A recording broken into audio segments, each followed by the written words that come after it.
A key concept in hardening web servers is simply turning off the things you don't need. Now that sounds very simple, but it is frequently not done. And this is a great example. So here's a CVE, a common vulnerabilities and exposures. And I talk about CVEs in my Ethical Hacking Web Applications course. Now this one is about WebDAV, the Web Distributed Authoring and Versioning Protocol. It's an extension of HTTP and it allows clients to perform certain remote web content authoring operations. The thing about WebDAV is it has had a number of vulnerabilities over the years. And this is a perfect example here, this one from 2009. But the other thing about WebDAV is many of the times when it is running, it's simply not needed. Now this is exactly what I mean by locking down services. If you do not need WebDAV, you shouldn't have it turned on. And that goes for a whole raft of other services as well. And it's really very simple, because if it's not there and it's not running, the fact it has a vulnerability should not adversely impact you. It sounds very simple, but you will frequently find examples like WebDAV where there's a service running that need not be there. Now, in an example like this, there are also dedicated scans to find these unnecessary services. So for example, let me show you this page from Acunetics. Acunetics is a dynamic analysis scanning tool. So you point it at a website and it goes away and finds a whole bunch of different vulnerabilities. I also show this in the Ethical Hacking Web Applications course. Now one of the things that Acunetics looks for is WebDAV. Now they've flagged the severity as low here because they're not necessarily saying that running WebDAV is dangerous full stop. But what they are saying is very well summarized in the remediation section here. If you are not using this extension, it's recommended to be disabled. And really, this is the whole point of this clip. Disable unnecessary services. That really is a pretty simple concept. If you don't need it, you turn it off. Now that doesn't just apply to services. Let me show you something else from Acunetics that I really like. Open ports. One of the things you also want to have a good think about is what ports do you need to be accessible on the service.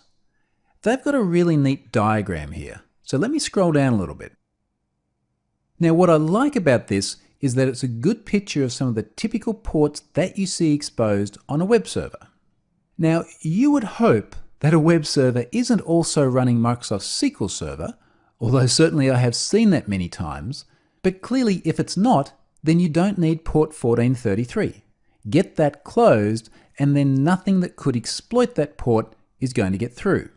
NTP is another good example, the Network Time Protocol. Now whilst you might want to allow outgoing requests from the server for NTP, there's really no reason to allow incoming requests. So there's a question here as well about how you firewall off this environment.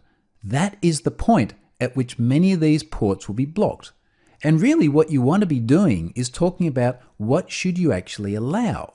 Now for a web server, that's usually going to mean port 80, and it's also usually going to mean port 443 for SSL. But the other ports that you see listed here are really not ones that you want exposed. RDP is another good example. Do you really want to allow the remote desktop protocol to be accessible via external users? We'll talk more about that in just a moment when we get into designing for network segmentation. There's just one other thing I want to cover first, and that is the simple fact that often these ports are opened and made accessible without the server administrator necessarily realizing. So this is where we need something like this. White Hat Sentinel, ongoing analysis on a consistent basis, a regular cadence of scans, assessing the web server for vulnerabilities that are externally accessible. A tool like this is fantastic because it's a sanity check. It runs out there independently of how the server and indeed the applications on the server are managed. And when something goes wrong, Sentinel identifies that risk and notifies those responsible for the environment. Now, whether it's Sentinel or another product is not really the point. The key here is having an autonomous service able to identify potential risks in the environment. Because as much as we'd all like to think that environments are very carefully managed, and things like services and ports are only made available with consultation and a very conscious decision, the reality of it is that very often these things happen without realizing. It's configuration creep, and being able to independently keep track of it is really important. Now, as an ethical hacker, you want to be looking for what services and what ports are accessible. I've covered tools to do that in other courses. So for example, in ethical hacking web applications, we look at Nmap. Nmap is a great tool for mapping what is open on a server. And that'll find things like OpenRDP very, very quickly. Now, speaking of which, let's move on and have a look at designing for network segmentation. And we'll talk about how to make these services available, but limit their potential exposure.